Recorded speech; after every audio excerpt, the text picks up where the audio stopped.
If you say that faith does nothing for you, as Christopher repeats over and over again, it's very hard to explain why it is that millions and millions of people all over the world and throughout history have felt that faith deepens their life, gives them meaning, increases their goodness, and why it is, for example, in America, that people of faith give more to charity, vote more in elections, volunteer more, help more. Do you know what the largest aid organization is, aid and development organization in the United States? It's not CARE. It's not Save the Children.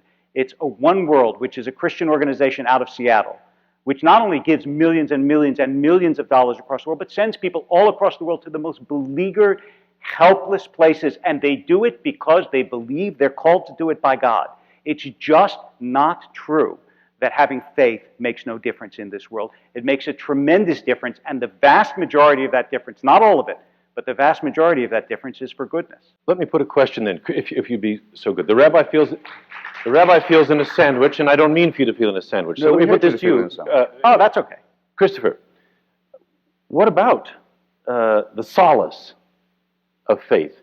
Some of the most religious people I know ended up there. Oh, this is a softball. I want a hard question. No, I mean... I know what he's going to say to this. Well, maybe, but he's been hard-minded, hard-hearted, non-needer of solace. Worse, you're a misanthrope because you're not sympathetic to people's need for religion. I say in my book, available at fine bookstores everywhere, that as long as I don't have to hear about it, I don't mind what people believe.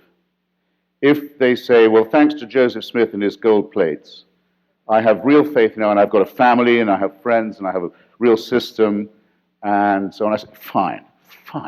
Just don't come to my front door with it. Don't ask for a tax break for it. Don't ask my children to be taught it in the schools. Did you sign up tonight thinking you wouldn't hear about it? And I asked the question in the book. People think they have a personal relationship with the Creator, and they're the possessors of a wonderful secret. It must feel, I've never felt it, but I presume it feels great. Why doesn't it make them happy? They're not happy. They can't be happy until everyone else believes it too. They go out and proselytize very often, and here's, I can't let your last answer go, very often in the guise of charity. You notice how often that religion, rather than answer the questions that I've put, like, how do you know there's a God? What evidence do you have for it? Which you say, well, lots of good people do good things because they're religious. Well, let's take the most recent pressing case. Richard Dawkins and I and a few others, in the response to the Haiti earthquake, set up an emergency charity for people of non-belief to give to, because so many charitable organizations are, in fact, proselytizing groups. So we raised about $2 million in a weekend. And all that money goes straight.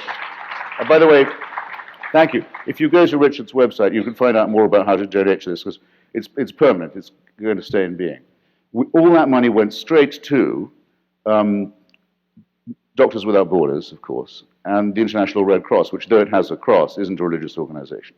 Both these organizations are already in Haiti. They're proven. None of the money goes to support any missionary activity. None. And the Scientologists and all the others who turned up in Haiti, and the people who turned up in Haiti to kidnap babies to convert them to their faith, and the Catholics who turned up and said, standing in the ruins of their own cathedral, with 250,000 Haitians buried under the rubble, said, God spoke here today, and you should listen to his message. Don't tell me that's good. Don't tell me that's good. That's wicked. It's proselytizing. It's proselytizing with the helpless, using them as objects of charity and conversion. It's lying to people. But there's also a lot of wrong to lie. It's wrong to lie to people, and it's giving them false hopes and false explanations for their plight.